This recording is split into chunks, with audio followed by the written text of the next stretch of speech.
Assalamualaikum warahmatullahi wabarakatuh. Anak hebat kelas 4. Pada video kali ini kita akan belajar bab 10 dengan materi kisah Nabi Muhammad SAW membangun kota Madinah.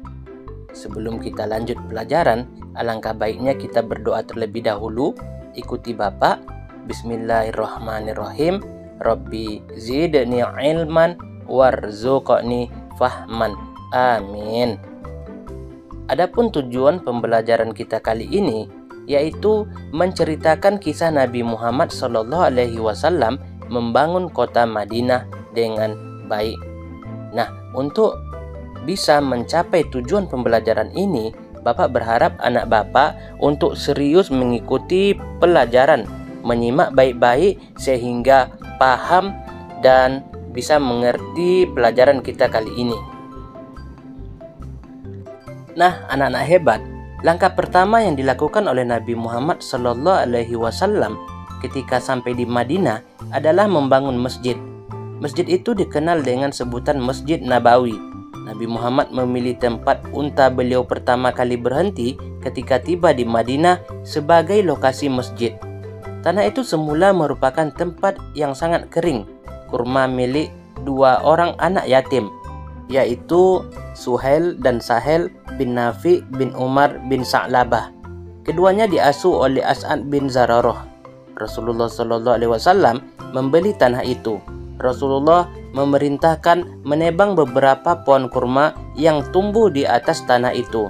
Juga Nabi Muhammad memerintah memindahkan beberapa kuburan tua untuk membangun masjid.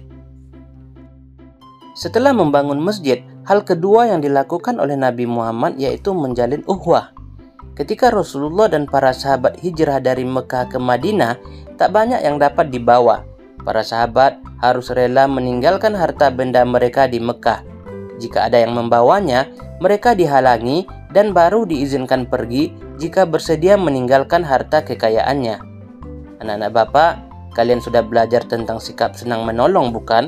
Senang menolong orang lain yang membutuhkan termasuk perilaku terpuji. Sikap inilah yang ditunjukkan oleh kaum Ansor. Ansor artinya penolong. Kaum Ansor adalah penduduk Madinah terdiri dari suku Aus dan suku Khazraj yang menolong kaum Muhajirin. Persaudaraan antara kaum muslimin yang dijalin oleh Rasulullah bukan hanya memberi bantuan dari orang kaya kepada yang tidak punya. Persaudaraan ini juga menghapus perbedaan akibat pelecehan terhadap seksama.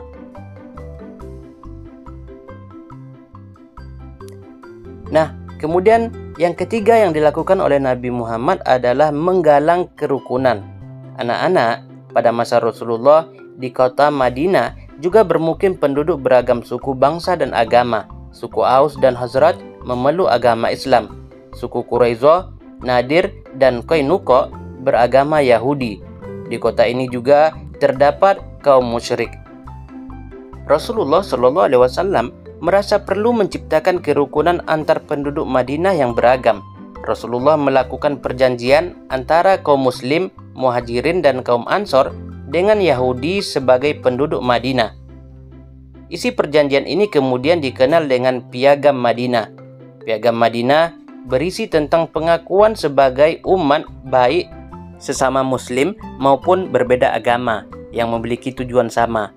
Penduduk Madinah yang beragam memiliki hak dan kewajiban yang sama. Penganiayaan harus dihindari, bahkan dihilangkan. Hukum harus ditegakkan tanpa membedakan suku dan agama. Nah, anak-anak Bapak, itulah 3 hal yang dilakukan oleh Nabi Muhammad untuk membangun kota Madinah. Yang pertama yaitu membangun masjid, kemudian yang kedua menciptakan ukhuwah Islamiyah, ukhuwah watoniyah, ukhuwah tanah air di Madinah, dan yang ketiga penggalangan dana. Itulah materi kita hari ini. Semoga anak-anak hebat bisa memahami materi kita kali ini. Apa yang dilakukan oleh Nabi Muhammad ketika sampai di Madinah.